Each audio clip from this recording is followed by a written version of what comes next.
Welcome back, dear students. Today, our topic is land use. This is in continuation of the chapter land, soil and natural vegetation and wildlife. तो आज की video में हम देखेंगे, कल पिछले video में हमने देखा था कि लैंड कितनी इम्पोर्टेंट रिसोर्स है, ठीक है, और कौन कौन सी प्रॉब्लम्स लैंड हमारे पास है जो लैंड से लेके हैं।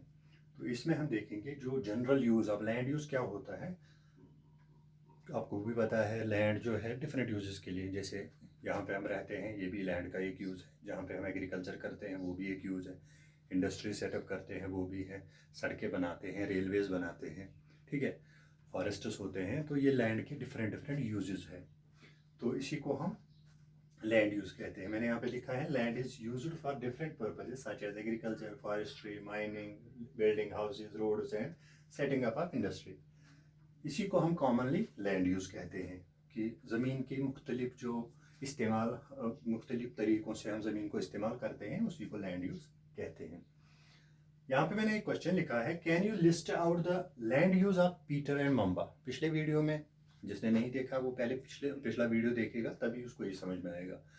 जो पीटर और मम्बा, जो हम कहानी मैंने आपको बताई थी पहले वीडियो में, उनकी ज़मीन का, जो उनके पास ज़मीन थी, पीटर के पास और मम्बा के पास, उनके घर वालों के पास जो ज़मीन थी, उसके डिफरेंट यूजेस आप बता सकते हैं, ठीक है। तो ये आपके लिए क्वेश्चन है, आप इसका आंसर देंगे, क्योंकि इसका आंसर आपको कहाँ पे मिलेगा, पिछले वीडियो में। तो पिछला वीडियो आपको ज़रूर देखना पड़ेगा।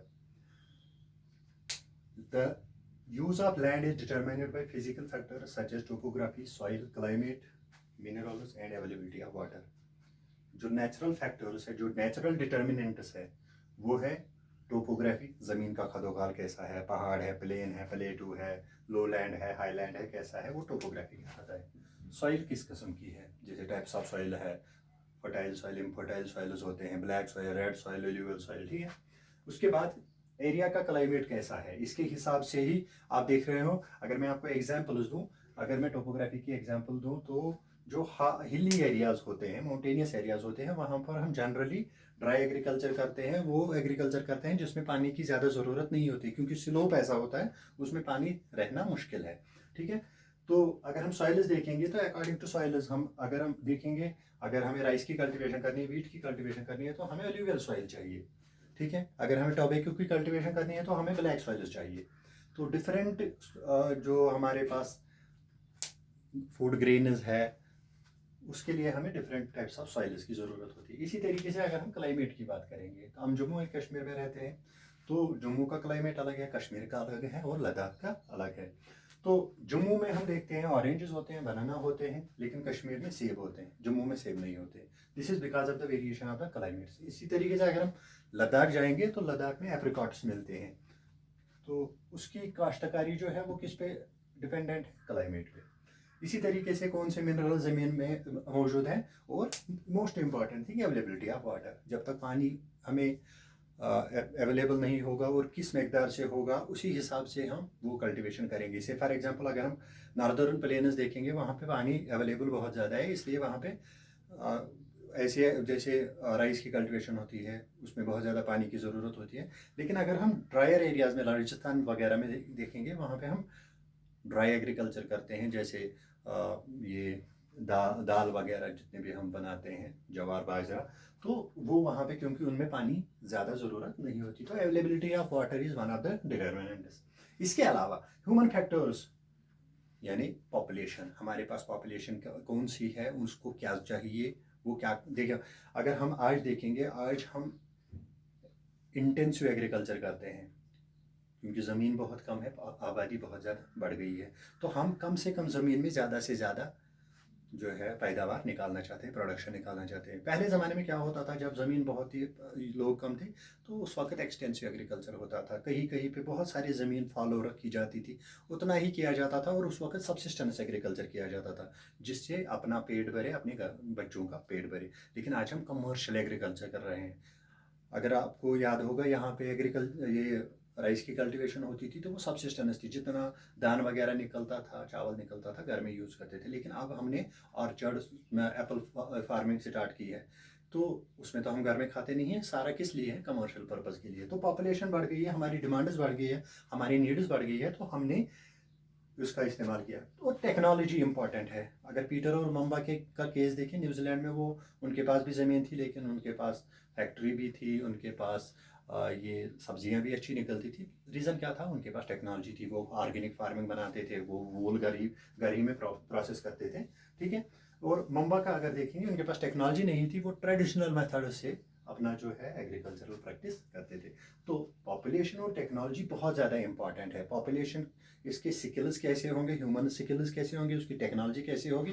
कभी कभार हम देखते हैं जैसे अफ्रीकन नेशन है, अफ्रीकन नेशन जो है वहाँ पे बहुत ज़्यादा रिसोर्सेज पाए जाते हैं, लेकिन उनके पास टेक्नोलॉजी नहीं है, ठीक है, स्किल नहीं है, टेक्नोलॉजी नहीं है, इसलिए वो अभी भी बैकवर्ड है, वो अभी भी अंडर डेवलप्ड है।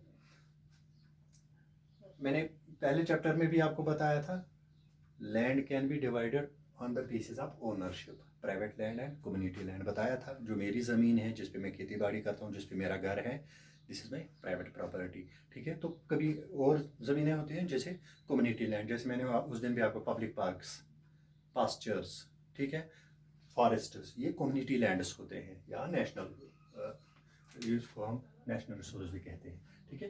तो अब क्या हुआ है, क्योंकि पॉपुलेशन है, इट इज़ एवर इंक्रीजिंग, ठीक है, पॉपुलेशन एक्सप्लोजन का सामना कर रही है वर्ल्ड, लेकिन ज़मीन जो है वो लिमिटेड है।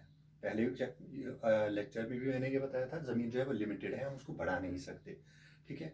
और जितनी ज़्यादा पॉपुलेशन बढ़ती है, उतना ज़्यादा जो है ज़मीन पे दबाव बढ़ता जा रहा है। अभी मैंने आपको बताया इंटेंसिव एग्रीकल्चर, मतलब कम से कम ज़मीन में ज़्यादा से ज़्यादा पैदावार निकालना। वो कैसे, over use of fertilisers, pesticides, insecticides और बाकी हाई ये क्रॉस ब्रेड्स, ठीक है, ऐसे हमने बीज लाए हैं, ऐसे हमने पेड़ लाए हैं जिनको जल्दी जल्दी फसल मिलता है, बहुत ज़्यादा मिलता है, लेकिन उससे क्या होता है, ज़मीन की फर्टिलिटी से ही तो पेड़ उगेगा, फसल बनेगी। ज़मीन की फर्टिलिटी जो है वो कम होती है, और इससे क्या नतीजा होता है, बहुत सारी प्रॉब्लम्स, जैसे लैंड डिग्रेडेशन, लैंड यूज़ हमारा चेंज हो गया है, जैसे मैंने अभी आपको बताया। अब हम उन चीज़ों पे जा रहे हैं, इंडस्ट्रीज ज़्यादा बना रहे हैं, कमर्शियल एग्रीकल्चर ज़्यादा कर रहे हैं, इससे क्या हुआ है, लैंड डिग्रेडेशन। तो land degradation, soil erosion, desertification, ये मेजर थ्रेट्स है आज हमारी लैंड के लिए। तो लैंड डिग्रेडेशन क्या हुआ, अभी मैंने आपको बताया, जब लैंड डिग्रेड होती है, जब वो एग्रीकल्चर पर्पज़ के लिए ठीक नहीं रहती है, फिर वो उसकी प्रोडक्शन जो है वैसी नहीं रहती है। सॉइल इरोजन, हाँ, ज़मीन जब खिसक जाती है, ठीक है, जब डिफॉरेस्टेशन करते हैं उसकी वजह से ज़मीन खिसक जाती है। तो डेजर्टिफिकेशन, डेजर्टिफिकेशन क्या होता है, जब हम फर्टाइल लैंड को इनफर्टाइल बनाते हैं। ये कैसे, जैसे हम ज़मीन का बहुत ज़्यादा इस्तेमाल करते हैं, या हमारे पास टेक्नोलॉजी नहीं होती है ज़मीन को कैसे इस्तेमाल करना है, तो वो डेजर्ट बन जाता है, उसको डेजर्टिफिकेशन कहते हैं, ठीक है। तो ये मेजर थ्रेट्स है इस लैंड यूज़ में। अगर हम देखेंगे कि प्रॉब्लम अब यहाँ पे है कि इतनी कम ज़मीन हमारे पास है, पॉपुलेशन जो है ये इतनी ज़्यादा बढ़ रही है, लेकिन ज़मीन जो है उसकी फर्टिलिटी कम हो रही है, डेजर्टिफिकेशन हो रही है, सॉइल इरोजन हो रही है। तो अगर ये चलता रहा तो इस इतनी बड़ी आबादी का क्या होगा, आपका और मेरा पेट कैसे हम सरवाइव कर पाएंगे, कैसे खाएंगे, कैसे जिएंगे, ठीक है। तो आने वाली वीडियो में हम सॉइल कंजर्वेशन पढ़ेंगे, लैंड कंजर्वेशन पढ़ेंगे, कि कैसे हम इस लैंड को कंजर्व कर सकते हैं, ताकि हम भी अच्छे से रहे और हमारी फ्यूचर जनरेशन जो है वो भी अपनी नीड्स को फुलफिल कर सके। होप कि आपको समझ में आ गया होगा। अगर कोई भी क्वेश्चन, कोई भी क्वेरी हो तो आप कमेंट बॉक्स में पूछ सकते हैं। Till then, take care and good bye.